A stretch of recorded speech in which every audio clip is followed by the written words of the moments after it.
Hello, everybody, and welcome back to another episode of Taking It Personally. I am your host, Michelle Yampolsky-Gomez. We are in Season 3, Episode 2, and I am so excited to welcome a new guest to Fringe Podcast Studios, Carly Catalana Bassis. How are you? Welcome. My gosh, I feel so honored. Thank you for having me. Well, thank you for coming on.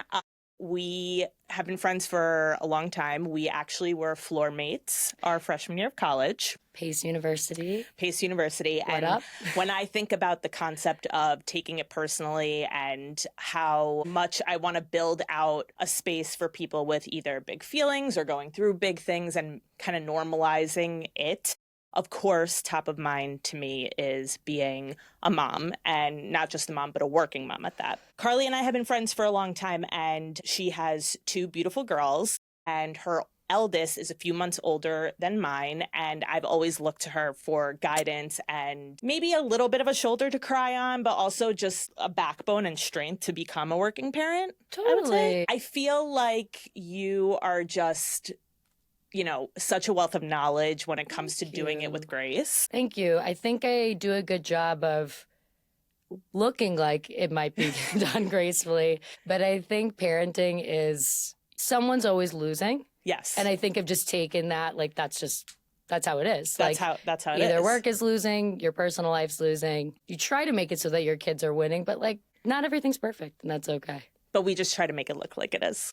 No, totally. And that's also... That's part of the fun, though. It's part of the fun. I also think that's also part of the challenge, right? Because that's also just today's world is making things seem like you don't sweat. And we are. And you just have to roll with the punches. But I feel like with my girls, I have to give myself pep talks every day. You'll text me about something and we'll commiserate, right? Because that's being a New York City parent or being a parent in general, but New York is an added only layer. The strong survive, and I know this now for certain. Amen to that. Maybe you can tell us a little bit about yourself. I obviously won't, divulge what you don't want to divulge, but one quick fun fact is that we actually had Carly's husband on the show a couple of episodes ago. Her husband is Phil. We're going to insert a little flashback here.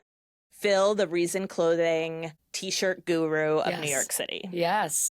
And we had a lot of fun that episode. That is my man. That is her man, That honey. is my man. That's a baby daddy. He is. He's my baby daddy, yes. He is. And something else that Carly and I have in common is that we're just yappers, total. The biggest yappers. We love to yap. But we give each other space. That's good. I listen to you, but we're both talking. And the message is still getting through. I would say. A few summers ago, we actually were both in upstate New York together around the same time, and we were doing a lot of fun activities together, and a lot of those activities involved sitting in a car and driving for an hour at a time because upstate New York is massive. That was... Marathon yapping would happen in those cars. Marathon yapping, and also I love upstate. My father-in-law lives upstate. My sister and brother-in-law live upstate. But the con of being up there is you're oh, I want to go to this cute brewery or vineyard or whatever it is, and it's an hour in the car. Yeah. Anywhere, anything you want to do, it's an hour. Minimum hour. Yeah, and our husbands, they suffered, and that's fine. They suffered, and we are not sorry for it. Yeah, no, we're not sorry. Okay, a bit about me. Yes. Who am I? Who is she? Who am I? I'm a mother of 2. Yes, my husband is Phil. We've been together for... I think we've been together for 14 years. Damn. Okay. This is not normal, and I don't mean that in a mean way to myself. I think it's great, but when my friends talk about dating, I've never been on a dating app. Yep. Neither has Phil. Met him in my last year of school, right, which is really weird. So all my college friends got to kind of see our relationship take off. And grow up with him. And I think for him and I, we grew together. Mm-hmm. He is very much a leader. As you met him and saw him, he has the craziest confidence. Mm-hmm. I'm also a leader. So it's kind of a funny, I don't know. I feel like the dynamic is a little different. I feel like a lot of times couples are yin and yang. I think we have that in some ways, but he's a boss and I'm a boss. And True. We have been together for all this time. Just like I'm a clown and my husband's a clown. You and Matt, both, you are one of the funniest people I know. Thank Matt you. is also very funny. He's but in very funny. Very different way. Completely unintentional clown. Yeah. Wait until I tell you about the kid's birthday party he went nuts at yesterday. My God, I can't wait to hear. But yes, I Back to me. Not to make it about me, Back but to about me. Carly. Yes. So I'm from Western New York. I moved to New York when I was 18. Never looked back. And I've been here building my career. Truly never looked back. That's a great statement. Yeah, never looked back. Like, I think I spent like maybe 3 weeks in Rochester at some point. But lucky enough, my mom lives here now. My dad is in Western New York. And my parents, even though my dad doesn't live here, he's here all the time. So I've kind of made the party, this is where the party is. My sister lives here now. But I have 2 daughters, and I am marketing director for a real estate company. And so I just do it all. But she's a marketing guru. I'm a marketing guru. She makes, like I said before, she makes it look easy. She does it all. She is a total powerhouse. You come from a line of powerhouses, and I'm excited to get into it because of all the fun stuff. One favorite thing that I always love to think about, sounds creepy, but point out, is you are from Rochester or Western New York, and Phil is born and raised New York City. And so the boss dynamic also has this added layer of just New Yorker to it. I mean, you have really laid down your roots here. This is your home base. I could never even imagine, I'm sure he's thought about it, but I could never really imagine Phil or yourself leaving. No. It's really funny. When I was a kid, at my high school graduation, my parents had one of my journals or diaries when I was little, and it said, I think I was very young, and it said, my dream, move to New York City. Like, I had this written. I was, as a Lenny, I was manifesting this. This was what I, and I was always trying to like figure out how I could get there. I wasn't the best student, not even by a long shot, but I was extremely creative. And I basically talked to my parents, and I was like, whatever school is going to give me the most money, like academics, certainly not for sports, not very athletic. I excel in other things. You didn't want to play for the pace setters? No, that wasn't in my cards. And it's funny because my dad is a sports broadcaster, and as fate would have for him, he had 2 daughters that were extremely girly. I'm just girly by nature. My sister's a professional ballerina. So the most feminine athletic sport you could pick. 1,000%. She is an athlete, but in a different way. I made it. I was like, I'm going to get to New York City by hook or by crook. I'm getting there, hopefully. Ooh, by hook or by crook. Exactly. And so I ended up at Pace because they gave me the most money. Pace, my dream school? No, not for a lot of us. Not for a lot of us. I remember a big theme of Pace, it felt like, when we got there, was a ton of kids who were waitlisted or didn't get into schools like NYU or Columbia, or couldn't afford those schools and got, scholarships to Pace. Or on the flip side, there were a lot of kids who, weren't really great academically, got into the school and still got money somehow. Yeah. And we all did our thing there. But I think the underrated part of Pace is, given its proximity to downtown Manhattan and Wall Street, we knew so many people, and we all seemed to really flourish in our careers because we had access to so many niche opportunities that kids outside of the city or even other parts of the city didn't have. I completely agree. I tell people all the time, I'm like, everyone that I went to Pace with, I think of our group of friends, everybody is successful in their own right. And I think about the opportunities that we had when we were in school, like access to internships. Like, I was nannying, which is very funny, just thinking about my life now with my children. And I'm like, wow, I would not have trusted me. But I used to wake up every morning at 5:45 to go pick up a little girl from school, or pick her up from her home, bring her to school. And then I would pick her up every single day. And in that time, I would either be going to school or going to my internships. And like, that's a serious hustle. But then I think about all of our other friends, and they all hustled in their own way. And I think that is Pace to me, is these kids who like have a little bit of grit. And I would say everybody respectively has like that grit, that hustle to like do things kind of beyond maybe what people expected of them. Beyond the norm. I feel a lot of people, my hometown was really big on academics and college driven, and so many people chose schools and then followed a very linear path, and I think Pace allowed for a lot of thinking outside of that path. Yeah, completely. And I love that part of the Pace journey. I did transfer and I transferred for a boy at the end of the day, and then I was like, oh, you know what, I like getting drunk on a campus, and then I just went both. for it. I did have both. We're gonna keep it flowing.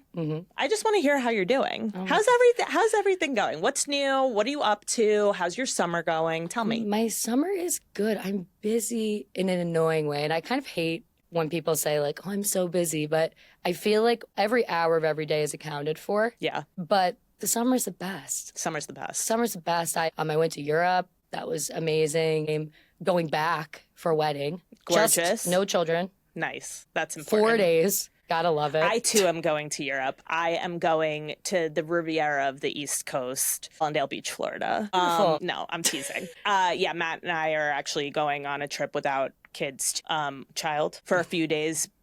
We have an apartment down there that just finished renovating, and so we have to do like some Amazing. final like flips and touches. Do I ideally wish I was going to real Europe? Yes, but will I enjoy being Sam's child? Also, yes. Yeah, I was gonna say wherever you get it, where you can. Like, Yeah, right. if it's time to myself. Also, let's address the elephant in the room. I will come back to how Yes. you're doing. I'm not doing well because I'm going to fully acknowledge it. Hair, half wet. Didn't intend for this to happen. Eyebrows need to be done. Botox completely fading. I'm holding on tight until I get to Florida, the land of getting everything at least $200 cheaper. Oh. That's the decision I made. Beautiful. So we're riding it out. So that, if you are watching, if you see this reel, if you see this clip, Florida, I need you more than you need me. I so feel that. You Mhm. go anywhere out of New York and you go, it costs what? Like, it's absurd. For very premium, amazing Yes, products and care. You're going to the best people. They just don't have the craziest price tag. I so feel you. And you know what? I stand with you in Thank that. you. Yeah. So you know what? I'm leaning in. I'm owning it. And like, it is what it is. Like, yes, my eyebrows will look crazy at time of publishing. Yes, I'm fine with that. But you're busy this summer. You're going on another trip soon. How's everything else? Everything else is good. I mean, like we were talking about earlier, I think it's a delicate balance, right? Like kids, work, etc. I travel a lot for my job. Yeah. I'm constantly in Charleston, Philly, Denver, Las Vegas. Like I have properties everywhere, so I'm all over the place. Mhm. And I'm basically booking now all of my travel and all the things I need to do from now till the end of the year. Whew. It's rough. My head is spinning for Yeah, you. no, that's how What's I- your favorite locale to visit for work? I love Charleston. Yeah, I mean, I kinda said Charleston's it. lovely. Charleston's really sweet. I think Vegas can be fun. Phil and I Fun. try to make our work trips sometimes coincide with one another. Yeah. So that we can have like one night without children, have fun. But like Vegas isn't my favorite place. Yeah. So I don't know. You take what you can get. That's I've it. only been to Vegas twice. And my first time was for a bachelorette party. And first off, the Vegas sign that we decided to visit is about yay big. This Little, big. little. It is Oh, yeah. so small.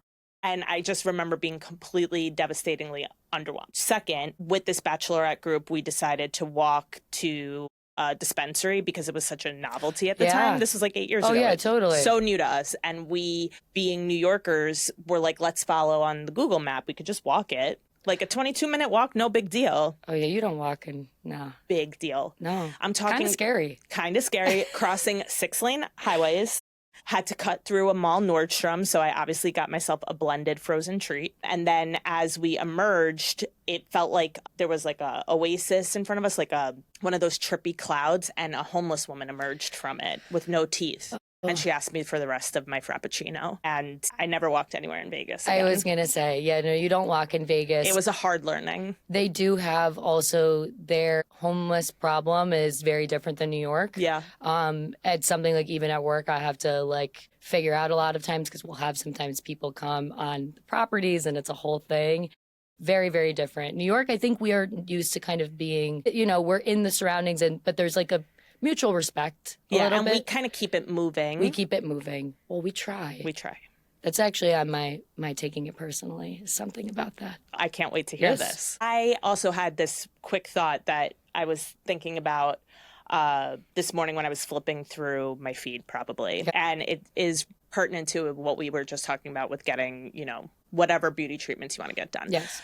I saw an interview with Pamela Anderson, Yes. and she is now in her 60s, and she's heading up a no makeup movement. Have you seen this? I have. And I had this moment where I was like, I'm going to take this personally. How fucking annoying are you? Look, I think it's wonderful if you are embracing your femininity Yep. at this age. Go for it, girl. But how dare you? You're sitting here and you're lecturing or preaching, or these clips that are getting picked up of you telling people that they should embrace their no makeup look so no one looks the same and yada yada. I have very clear memories of like seeing what you looked like in Baywatch and seeing pictures of it somehow, some way. And as a young kid, like not looking anything like that in a one piece. So it was really annoying. It really was just annoying more than anything. It's a little triggering. It's a little triggering. I think she set so much of the beauty standard, right? Yes. And then to go and listen, do what you want, like whatever, live your life. But then to expect people, or maybe not expect people, I don't know what she's getting from it. Like, we're not going to follow suit. Like, right. I don't know. And, like you said, do whatever you want, but your sound bites are coming off a little preachy. It's a little preachy. Also, you've lived a life where you've had to capitalize. Like, she's capitalized on being so beautiful and so hot. So give us a fucking turn, my God. I am like, I can't wait for my titty lift. Like, and this is like week number 2 in a row that Chris is listening to me talk about like dreamy plastic surgery. But like, honestly, like, give us a fucking break here. You set these standards. You did have a role, whether or not you want to say you did. Yeah, and I think, no, I'm totally with you. And I'm also like, sometimes I get on myself about like, whether it's beauty treatments or shopping or whatever. But then if I think about it big picture, I'm like, whatever's going to make me feel the best version of myself, look good, that's what I'm looking for. It's worth it for, self-esteem. Like self-esteem, getting through another fucking day. Yeah. Like, we do a lot and we deserve it. And it just was something that really did trigger me this morning, not in an annoying, Brooklyn triggering way, but just more of like, who are you fucking kidding? I don't like the eyebrow thing either. Are her eyebrows like not? They're gone. And they're really gone. They're gone. And I think, your eyebrows make your face. Yeah. I'm sorry, not to be mean, but no, it's not. Whatever. It's not mean. I don't think it. I think it's fair because she's like subtweeting me.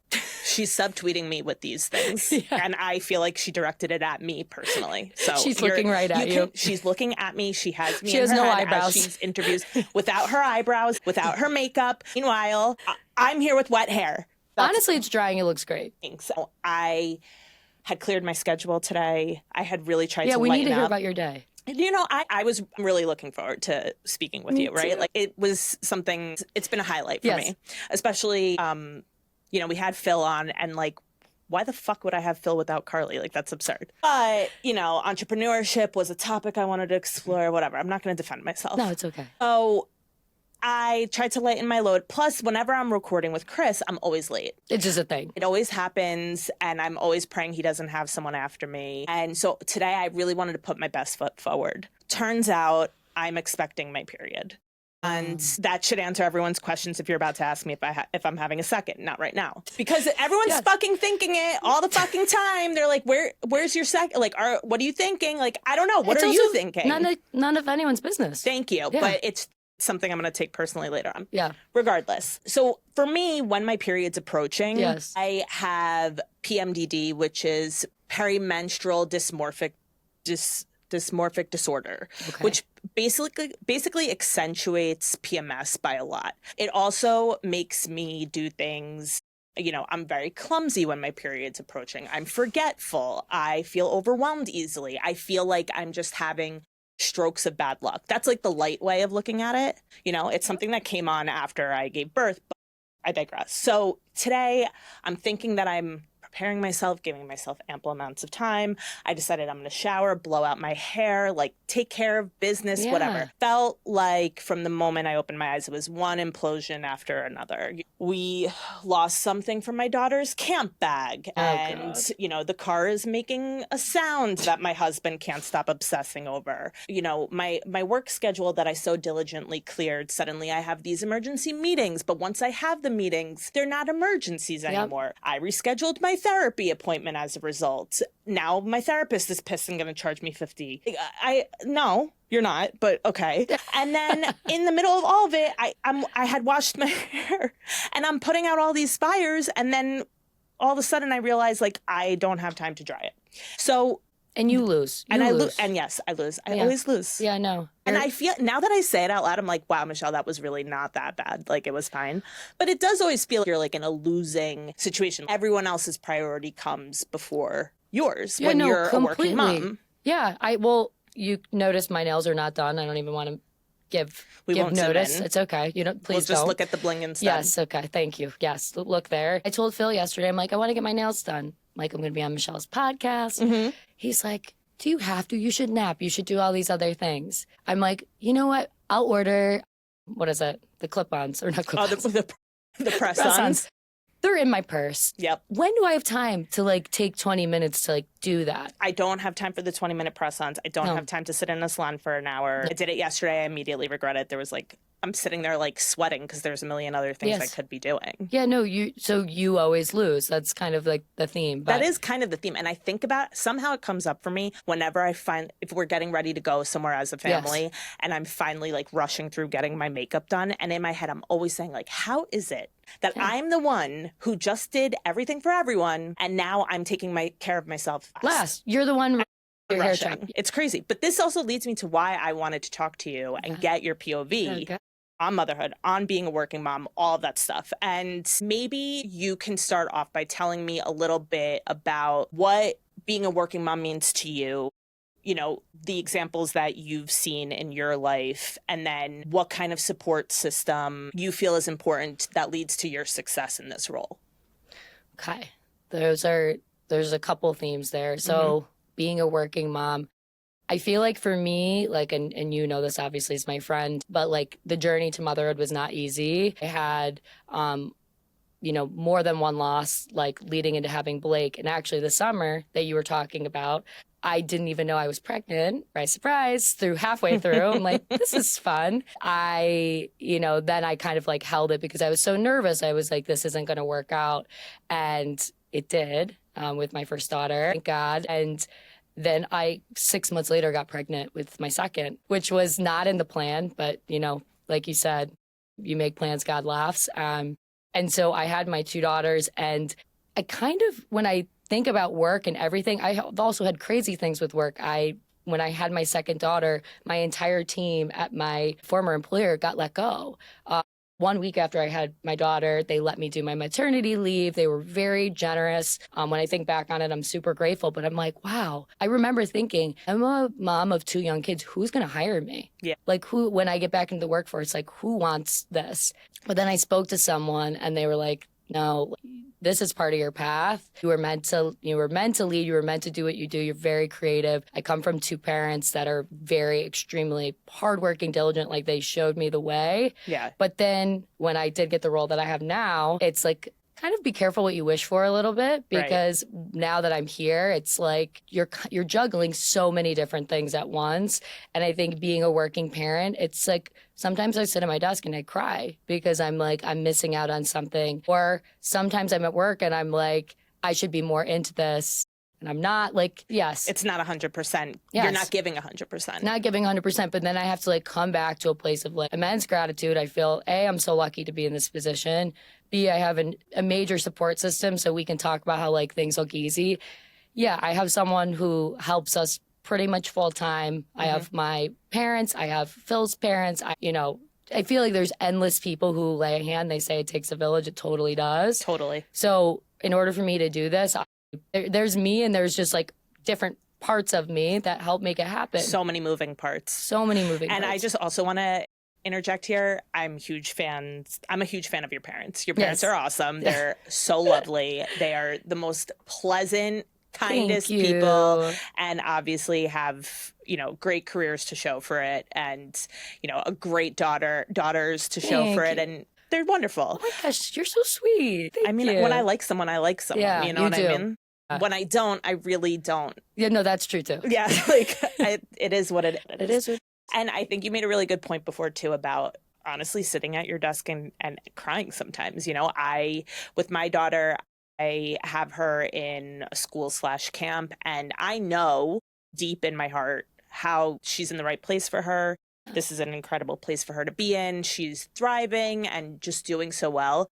But I'd be lying if I said that every time I got a picture update from what she's doing and she looks so happy that I'm like, fuck, I wish I was there too. Yeah. Or I wish I would be there to see it. But then on the flip side, when I am there, I'm like, I'm going to fucking buzz my own hair off because this is exhausting. You really can't win. Well, full-time parenting is really hard. It's really hard. And if I was like the most honest with myself, like in maternity leaves and in other times where I am the full-time person, I'm like, how do people do this? Yep. And my cousin said something very eloquent the other day. My cousin Mike, shout out to Mike. Shout out, Mike. Mike's the best. He said, Party's hard and parents harder. 1,000%. And he actually, on that point, he was like, you play a bunch of different roles in your life. You're a mother, a sister, a friend, you're a person, and you're a parent, you work, all these things. He's like, all of your cups need to be filled. And he's like, and if you're pouring too much into just being a parent and just work, and you're not filling any time for any of those other things, those places are going to really suffer. And I know that's such a silly or like elementary way of looking at it, but it resonated with me because, like you said, your hair was not the priority today. It was all the other things, but maybe putting yourself first and saying like, this is a non-negotiable might be the better way, but it's usually not, right? Yeah, or it just always looks different. For, my recent non-negotiable has honestly been phone on Do Not Disturb after 9 p.m. and just literally doing whatever the fuck I want. Whether that's like eating a snack in bed and watching Love Island and letting my brain fully dissolve, or if it's reading a book like that, I need that hour to decompress. And Totally. I used to feel really bad about it, that I should be doing something at that time, and now I just don't. Yeah, no. You need that time. You have to be like a full-on potato. Straight up potato to take care of these potatoes who are morphing into human life. Yeah, completely. When you and your husband are together and it's the weekend, it's our time to be together because Yes. we are so busy during the week. Yeah. And I am it was something along the lines of you're very protective over your time in that way. And that's something that sat with me a lot. I mean, I could give you like a full list of things that I remember you saying to me that like have made an impact. But that was one of them. So now you've added 2 kids into the mix. Yes. You live in New York City, so we have this natural hustle, bustle, grind. How has that impacted your friendships outside of your family circle? Do you feel strongly about anything? Have things shifted? What's that like? Everything has shifted for better or for worse. And I feel bad I feel like some of my friendships have suffered. I feel like others I've had to put in a different box, right? I do think people have an understanding, especially when you have young kids, or at least I'd like to think they do, that like it's really hard to keep up a friendship in maybe the way you would have prior to kids. Also, I will say, I think a reason why Phil and I have such a successful relationship is we still prioritize each other. So I would say, like, if it's not something to do with the kids or we're not traveling or we have work, like, we kind of put the focus on us. And if we can make time for whether it's a couple friend or friends, but I would say that those experiences are like maybe a dozen times a year where we're like, okay, let's set time, let's do dinner. And it's like a big deal and it's on our calendar for a couple weeks. And I never thought we would be those people. Yeah, but you have to be. You kind of have to be. But when it comes to my relationship with Phil, someone told me once, like, what's good for us is good for them. Prioritizing date nights, doing trips alone, nurturing our relationship. I see the way that the kids look at us, like if we like hold hands or kiss or like do anything cute, they're beaming. Nothing makes them happier. And it's such a sweet thing to see. So I'm like, okay, we need to keep that going. Yeah. And also selfishly, I want, people say like you kind of lose yourself after you have kids. You don't lose yourself. Or they say like you're a different version. You lose your pink. Yeah, you lose your pink. I would say I'm a better pink. I'm like a better version. Yeah. But it took a little bit of time. It did. Yeah. For you. But it takes time. It takes time. But I think like your confidence is elevated. Like there's so many things that like put into place. Even think about what you're doing right now. Yeah. Children give you like such drive to accomplish your dreams, all of that. But I think when it comes to my relationship, I'm like, wow, we created such a great thing pre-kids. I need to make sure that it's nurtured. Yes, totally. That's such a good point too about your kids watching what you do, because it is true. They are sponges. They pick up everything. They repeat everything. Yes. And, one time I was reprimanding my husband. It happens more often than people would think. And I said in a sharp tone, Matthew. Yes. And moments later, my daughter was like, Matthew. Like she just wanted the same tone, everything. They're like little parrots. Yeah, they are little parrots. But you also make such a good point about forcing yourself into prioritizing yourselves. Yes. I force myself to take advantage of a date night when we have the opportunity, like you said before, strong network of support and ways Yes. to do it. And so we do push ourselves to do things like date nights, and it matters. And I'm Yes. exhausted getting there. You're exhausted. You You guys are social though. I feel like you make a big effort to see people and do things. I've realized that I am the type of person who needs to socialize. Yes. I do need to socialize, but I definitely grew up overdoing it, being too social, like going out too much. Like, yeah, like not prioritizing myself and my creative needs so much. And now I do love to socialize and check in and go out or catch up. But for every one of those instances, it takes me an equal amount of time to recover. So for every, Saturday night, or night is a stretch, but Saturday afternoon that I'm out for 2 hours, that means I need to be home for 4, like not talking to anybody. The math, yes. Yeah, it's not the way it used to be, but it is a person. My husband, on the other hand, total like introvert. I mean, he can give that man a fishing rod. Give that man a fishing rod, and he will come back. And an Eagles game. He wishes. Or, I mean, you're talking about a guy who loves to go to an afternoon Phillies game and sit solo by himself, and he will have the best day ever. I adore him. It's great. He's the best, but that's just not me at all. It's not you. No, you are. Oh my God, you are the antithesis of that. We're very much in that sense a case of opposites. For sure. Yin and yang, 1000%. And I think for me, with external relationships, and a lot of the project and the theme of taking it personally and me kind of exploring this as a medium is realizing how much stock I once put into external relationships that are no longer serving me, or I am no longer playing the same role where I once was. Yes. So it's a tongue-in-cheek way of being like, oh, I'm looking at things a lot differently now. Does that make sense? It makes so much sense. I'm like, what a like a real life realization. And especially being a parent, yes, you're like, oh my gosh, I used to put so much stock into X, Y, or Z, and now I just don't care. Yeah, I don't. I mean, there are definitely things that I've had these epiphany wake up moments where I'm just kind of like, wow, like if this were a few years ago, you would have been losing your shit, and they have disintegrated. Yes. And now as a tongue in cheek way, I'm just like, you fucked up. Someone else fucked up. And now I just like, I don't care to the point that you're out. Yeah. You're like, who cares? Like, sorry. Also, you're lost too. Truly. Yeah. And also, like, you don't have access into, like, my family life as totally. a result. Don't be shocked. Yeah. I wanted to talk about the ridiculous aspects of being a working mom, or just even motherhood in general for you in New York City. So I can give you a scenario for me, which is just where I live, where I'm taking my daughter out for a walk. She's seen some shit. Yep. She's seen some shit. Yep. I hate to say it. I think it's impactful on her. I think she's exposed to a lot more, obviously.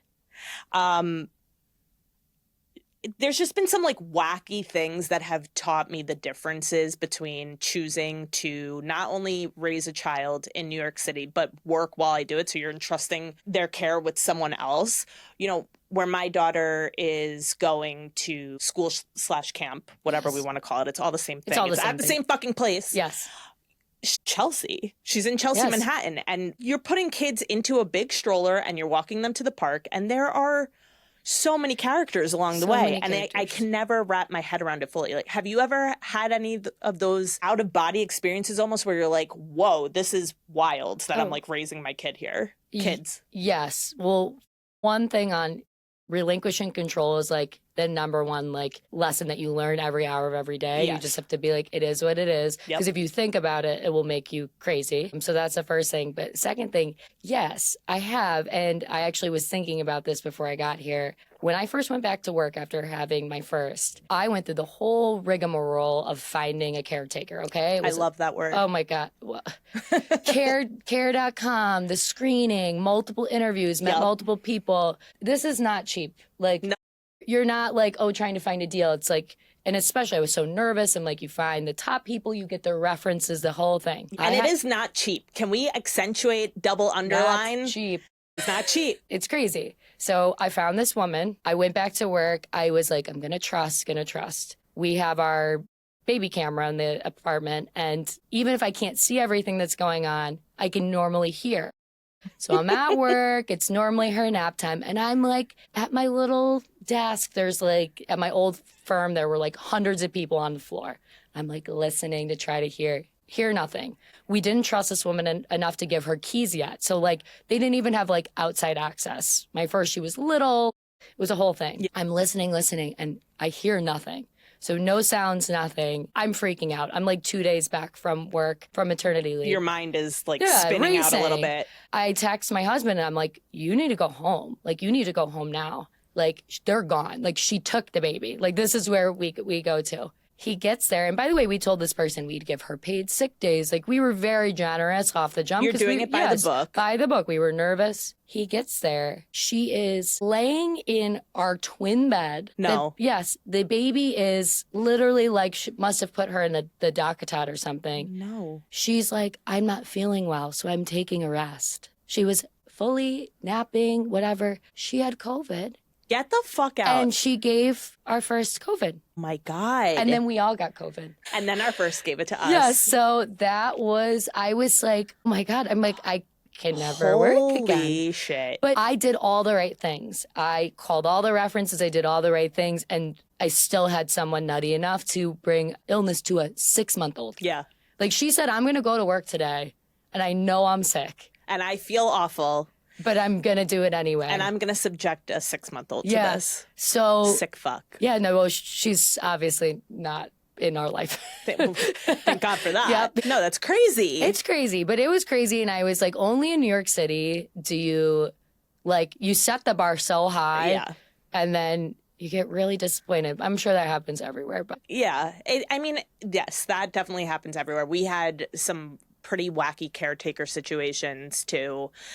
Nothing as batshit as passing COVID-19 to a young baby, but definitely some characters, some unreliable, and yet, you know, you check all the references, you take pictures of the licenses, you think that they know their way around enough to like be productive, and I don't know. We had a few that didn't pan out, and it was always like a little bit of a blow to the gut, you know, like a punch to the gut when you think you did everything, and then you have to start over. Starting over is the worst. Starting over is the worst. Like saying goodbye is the worst. I cried when our first long-term nanny left. And I'm so proud of her. She opened her own food truck that's thriving. And how could I tell her no? I mean, I don't own her, but I was devastated because she was the first person I learned to trust outside of my family, who really proved how much a caretaker could love a baby and take care of them. And we're lucky we still see her, but I miss her like every minute, every day. Totally. Well, she was meant to be in your life because she also probably helped you get the courage to like do all the other things that you're doing as well, and like know that like your baby was good. Yes. Aww. Yes. Another really absurd experience that I have parenting in New York is when my father, my daughter's grandpa, was filling in for a school pickup one day. He called me to let me know that he had gotten home okay. And then he said, you know, I just wanted to let you know that your daughter not only took my hand and walked me to the bus stop, but then she also let me know when our bus stop had arrived while we were on the bus. And it was so strange to think about for me. It was so bizarre that it's become really ingrained in her that when she does take the bus, she does know where she's going. I mean, not that sure, if she wants to take it by herself, by all means, but like, it was really, really mind-boggling. Like when things are so repetitive, when you are in such a routine, they really memorize everything. I have a hot take on this. Yes. Because I am married to someone from New York. The one thing I feel like is very cool that we're giving our kids, like, New York kids are so confident. Like, that story, like, what confidence for this young baby, to be able to know that. And I always talk about, like, for me, that's what I was most attracted to Phil, is his, like, I mean, you saw him. He's got, like, Swag. confidence like you've never seen. Yep. And I'm going to zoom out even more, thinking about like, tell this to people all the time, Kylie Jenner and Timothy Chalamet. People are like, how could she be into him? And I'm like, he went to the same middle school as Phil. And I'm like, I know. He is crazy confident. Yeah, he has New York swagger. That New York swagger. And I saw his acceptance speech on the Bob Dylan movie, which I haven't seen and I heard is very good. But I love it. He was like, I'd like, people usually say that they're not worthy. He's like, I am worthy. And like, I studied and I'm the best. It wasn't distasteful. It was like, no, you're a king. Like, yeah, go no, you. okay, yeah, I'm behind it. You're hot. Yeah, like you literally look 18. You're hot. Fine, but whatever. Like bringing it back to your daughter taking the bus. Totally like casual.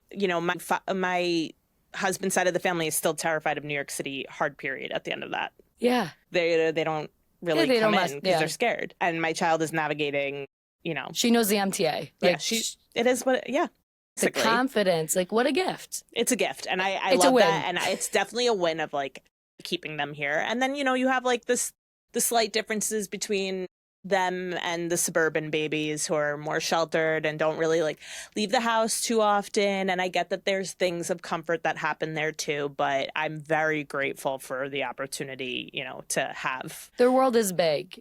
Their world is huge. It's huge. Holy shit. Yeah. The socializing is crazy. It's crazy. What do you think about the working mom versus stay-at-home debate? This one's a tough one for me because I admire both. Mm-hmm. But I am constantly like, I feel like there's always like a comparison, or I think what we're finding now is there's like a gray, right? It's not full stay-at-home. It's not a working mom, but it's like, oh, well, I work from home 100% of the time, and so I'm around, but I get to be with my baby. And so there's this weird gray area where for me, as someone who always knew I was going to work, that's where I feel the most guilty of. Like, I don't think stay-at-home mom could ever be my plan, just like kind of what we talked about. Like, I feel like I need more in my routine. I think it's really hard. Shout out to all stay-at-home moms. Yes. But I think this gray line of like, you have access to your kids more. Like you can sit and have lunch or you can do whatever. I'm someone who has to be at the office most of the time and I travel.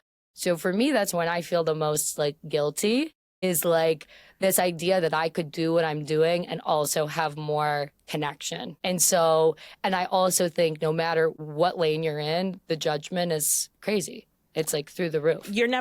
No one's ever going to win the argument over who's judged more, I don't think, because someone always has fucking criticism and something to fucking say. And I take that personally because it's just like, I never offer you in my advice, my unsolicited advice. And I feel like, why would you offer me? Whatever, I digress. When I think of the debate, though, between working mom and stay-at-home mom, my controversial opinion, stay-at-home moms, way harder. Whoa, so much harder. So much harder. Yeah. I think it is so much harder. You are coming up with activities and a schedule and rigmarole. The rigmarole. The day in and day out rigmarole. Yeah, it's crazy. Rigmarole. You are like the best project manager. Like, totally. Corporate could never.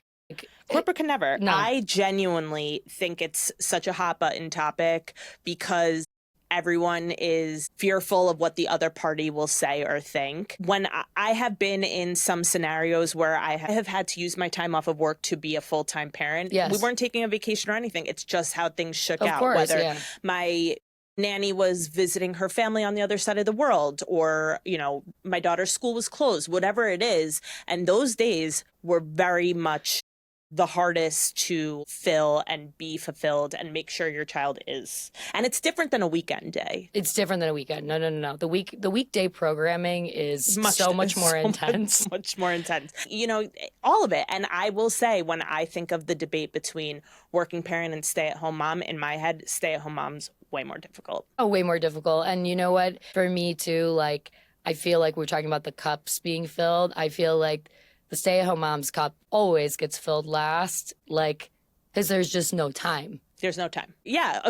Like, there's just, the free time doesn't exist that I think people imagine happens for stay-at-home parents. Even I think once your kid goes to school, if you're truly a intentional, focused stay-at-home mom who is looking to be the homemaker, then God bless. Oh my God. My God. I wake up sometimes to meal prep for the kids. Yeah. Like 5 a.m. I make like 2 things. Like, I'm like, how did 1 hour of my time get spent To make plain pasta. You plain pasta and roasted Brussels sprouts or something. No one eats anything. And I just think of like the thanklessness that goes into that. And so then I'm like, okay. The thanklessness that goes into that. Can we say that again? The thanklessness that goes into that. I should have joined you in them. Sorry. 1, 2, 3. The thanklessness that goes into that. Yeah. This is the part where you say, thank you, Chris. There's so many thanks that need to be coming our way, and they just don't. They don't. Not even on Mother's Day. Not even on Mother's Day. I got a happy retirement card. That's hysterical. For Mother's Day. You're like, I wish. Well, also, no, we don't wish. Actually, I do kind of wish, but also like there was one day you could have not let her pick out the card, and maybe this was the one. Did she like the picture or something? Was it funny? It had like 2 old women hugging on the front. I mean, that's adorable. It was sweet. Yeah. It was not relevant. Not relevant, no. And then she colored But that's the all other over thing. it. Just like, I do kind of wish. Like, that's, I think the part that like, I as a person, like every day I change how I feel, right? Sometimes I wish I was at home. Yeah. Some days I wish that I was doing more. The dichotomy, the like push and pull of like who you are and like what you're feeling every day. Like the real thing is like you kind of feel differently depending on like what's happening. Yeah, your mood. I'm trying to be more grounded in the fact that like we're making this decision. The kids are fine. We're good. But it's insanely hard. It's also incredible what a good day with your child will do to you when you're reflecting at the end of it. For example, this past weekend, it just felt like a very good weekend. We didn't do much. We didn't leave the city. We had a birthday party. We got ice cream. We went to dinner. You know, we were out on the playground all day. Nothing out of the norm. When I was getting ready to go to sleep and just chatting with my husband in between the video games, you know, we were able to reach this consensus of like, wow, she was so happy. She was so fulfilled. And that was such a encouraging, sweet feeling to have. And so it gets me through any moment I have, because I am someone who greatly suffers from fear of missing out. See a good concert or a good rave or someone, like if I see someone at like a beach club, I'm like losing my mind because I just want to be at that beach club.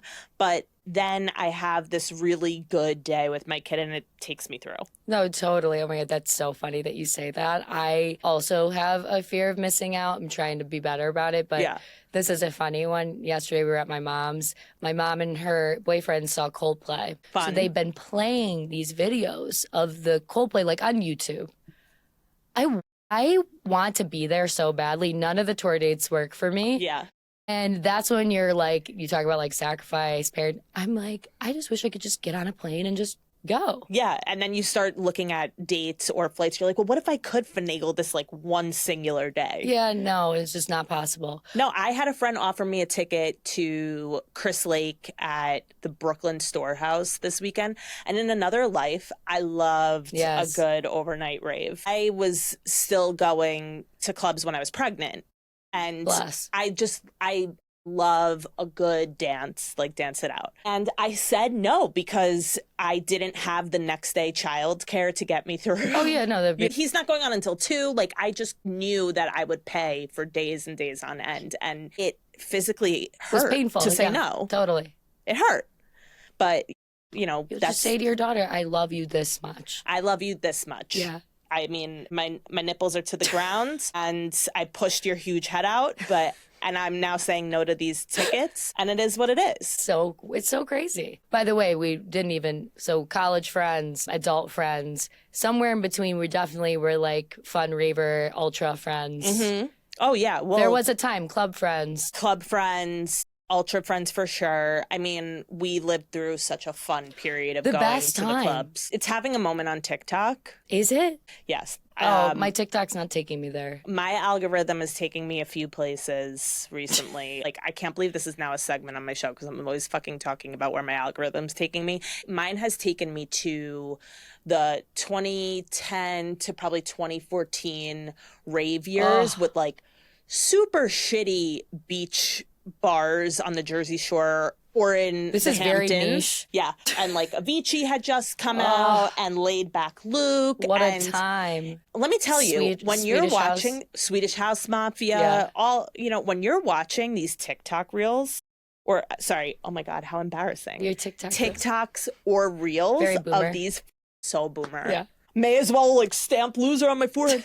And you're watching these clips go viral and you have a moment where like you could maybe identify yourself in the crowd for real. Yeah. You're like, what life have I fucking lived? Oh. I'm literally about to like punch some kids' lights out on a playground on a day-to-day basis. But back then I was throwing elbows trying to get to my friend at a rave. Totally. And that was 10 years ago. Yeah. At headliners on the Jersey Shore or DJs. What happened? Where did the time go? Where did the time go? And mentally, I don't feel that much older. No, I don't either. I don't. And then the nights that I do make it out, I'm like, yeah, no, like these are kids. So Totally. they're either kids or they're unemployed. True. They're either kids or they're unemployed. Okay, my algorithm is taking me to. I'm in a weird part of the internet right now. There's no shame here. No, it's not shame. It's funny. Alani would probably fall into this, or maybe Tiffany. Very into numerology. Okay. Do we know about this? So actually everything that I've ever followed in terms of horoscopes, numerology, I just got a text update from Eleni. There we go. Last week it was some kind of moon in Capricorn. There was a moon. There was a moon. Thank God. Yes, it's supposed to help with like abundance. So yeah. We're all getting rich. That's what Eleni promises me on a monthly basis. And here we are. Yes. Where's the check? Where's the check? I'm just writing her checks for celery juice. Like, I don't get. Oh, yeah. One of us is getting rich. But shout out to Eleni on the celery juice just real quick. I did her 21-day juice cleanse. I'm about to do another one. I told you I was having this inflammation under my arms, TMI, but we're all friends here. Just inflammation in my lymph nodes. It was stress. It was all these things. I did the cleanse. It's been gone. Wow, that's 3 really months. amazing. So what, are you doing another one to I think I'm just doing it just to keep it up because maintain? Yeah. Matt and I did one. I talked about this last week, but Matt and I did the 21-day Yes. celery cleanse, and it actually did a lot for, I feel like, discipline, just a mental reset. But I think it also changed reset my taste buds a little bit. Yeah. I had been upping my Diet Coke, and now I'm maintaining. Yeah. You kind will. of like recalibrates. Yeah, it was Yeah. a good reset moment Totally. for us. Yeah. What, to take it lighter, and this doesn't have to be like motherhood related or working related or anything. Yeah. What are you taking personally these days? What am I taking personally? Okay, so I've been thinking about this. Yeah. A couple things. So we're talking about like this hustle and bustle, New York, moving, whatever. I think something I take personally on a day-to-day, Ooh. the slow walker, people walking in a line, move with purpose.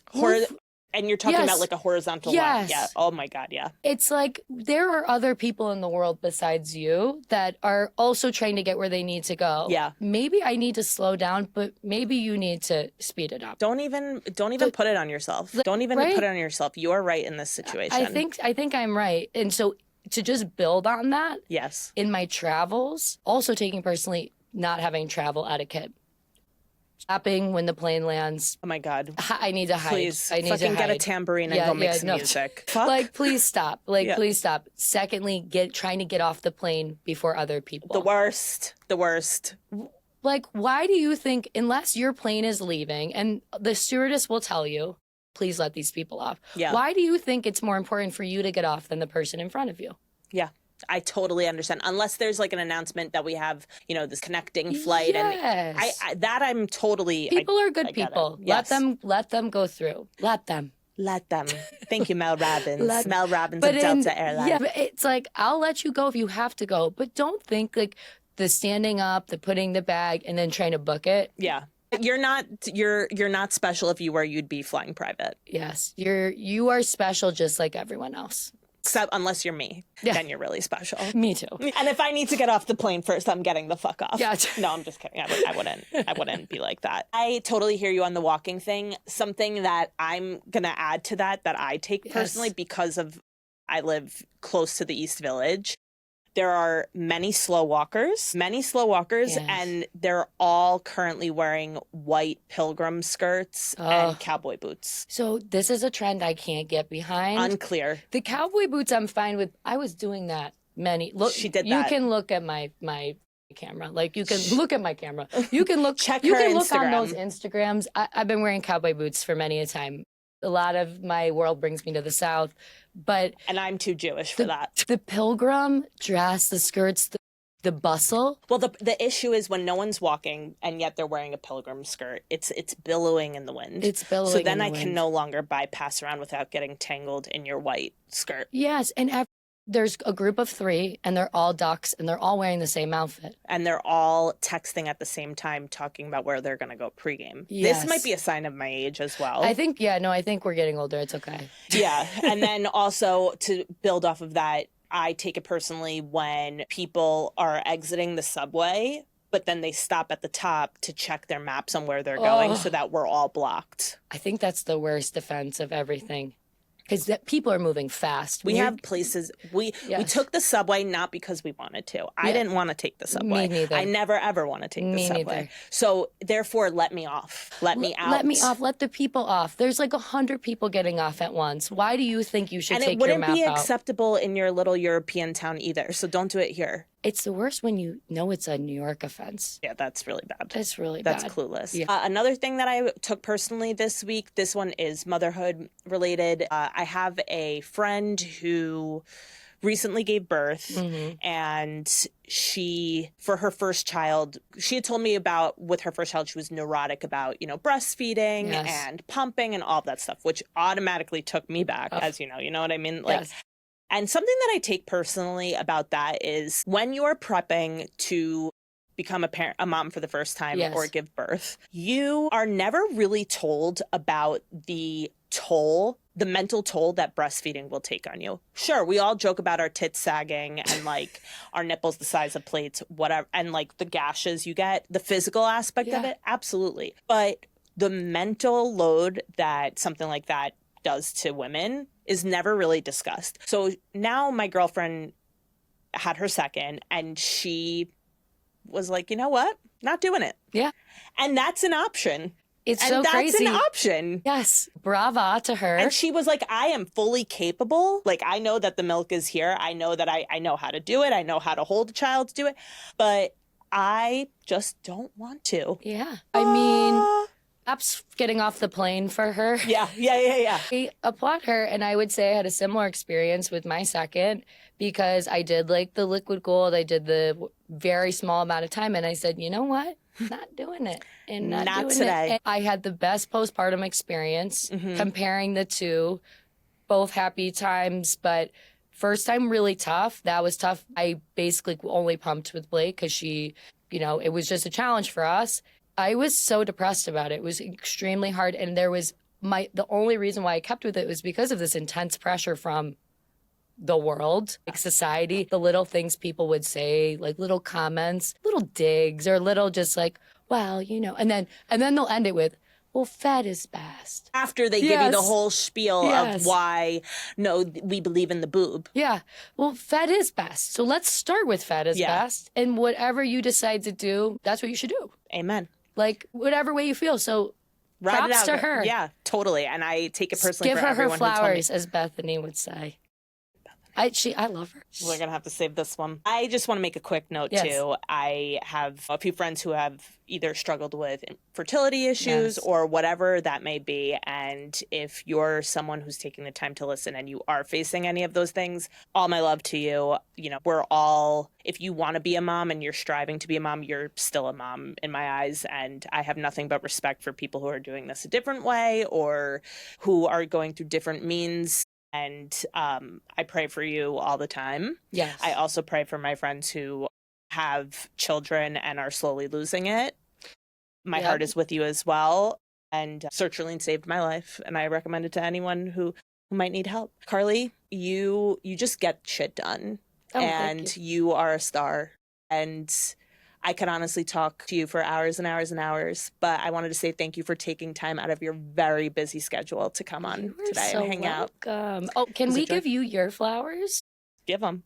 Shout out to Michelle for being such a hustler, doing this podcast, being a comedian, being an amazing friend, mom. Thank you. Wifey, all the things. Me and my husband both love you the same, which is so funny. Yeah. Yes. And great. It's great. It's my favorite. You guys are my favorite. Thank you. I appreciate you're so that. welcome. And thanks for having me. And I love it. And I hope you guys tune in next week. Maybe, depending on his schedule, he's just so busy being the #1 Eagles fan of the United States. It might be my husband, but stay tuned. Thank you. Oh my gosh, thank you.